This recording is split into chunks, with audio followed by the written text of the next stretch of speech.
Good morning students.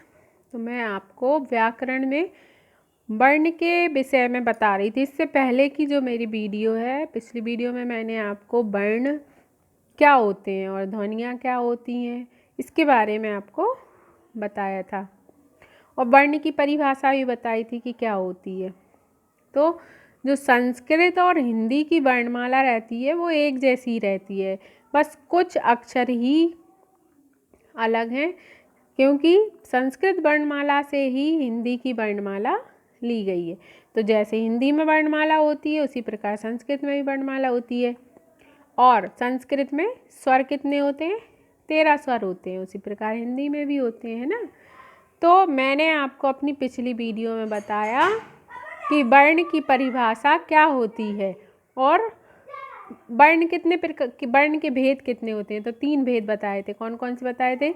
स्वर वर्ण, व्यंजन वर्ण और अयोग वर्ण। तो आज मैं उसके आगे आपको इस वीडियो में बताने जा रही हूँ वर्ण के भेद। तो नंबर 1 है स्वर वर्ण। ठीक है, तो स्वर वर्ण क्या होता है मैं आपको बताऊंगी। स्वर आप जानते ही होंगी कि क्या होता है। जिन वर्णों के उच्चारण में मुख से निकलने वाली वायु के मार्ग में कोई बाधा नहीं पड़ती हो उन्हें स्वर वर्ण कहते हैं।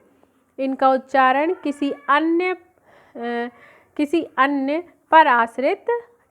वर्ण पर आश्रित न होकर पूर्ण रूप से स्वतंत्र है। संस्कृत में स्वर वर्णों को अच भी कहा जाता है। संस्कृत में स्वर वर्णों को क्या कहा जाता है? अच। अब अच क्यों कहा जाता है?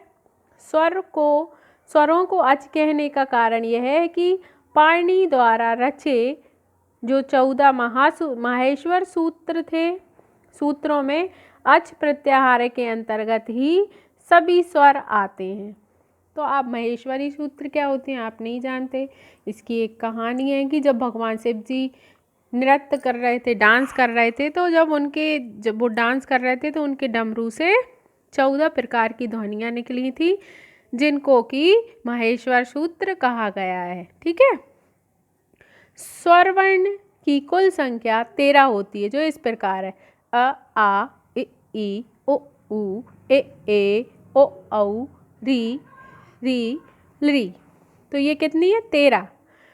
स्वर वर्ण की कुल संख्या 13 होती है। हिंदी में भी होती है, लेकिन हिंदी में ये चीज़ एक ही रहती है और ये भी नहीं होती लिरी। ठीक है, अब स्वर वर्ण के भेद। अब हम क्या पढ़ेंगे? पहले हमने स्वर वर्ण पढ़ा, स्वर वर्ण की परिभाषा कही इसको। ठीक है, अब स्वर वर्ण के भेद पढ़ेंगे हम। तो स्वर वर्णों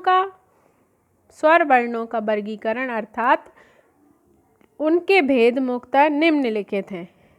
निम्नलिखित 2 आधारों पर किए जाते हैं। जो स्वर वर्ण है उसके भेद 2 आधारों पर किए जाते हैं। तो कौन कौन से आधार है? नंबर 1 है का उच्चारण के आधार पर अनुसार और खा रचना के अनुसार। अब मैं जो स्वर वर्ण के भेद हैं वो मैं अपनी आने वाली वीडियो में उसके बारे में आपको उसकी जानकारी दूंगी। तो इससे पहले आपने यदि मेरे चैनल को सब्सक्राइब नहीं किया है तो प्लीज़ कर लीजिए और नई वीडियो आप मुझसे प्राप्त कर सकते हैं।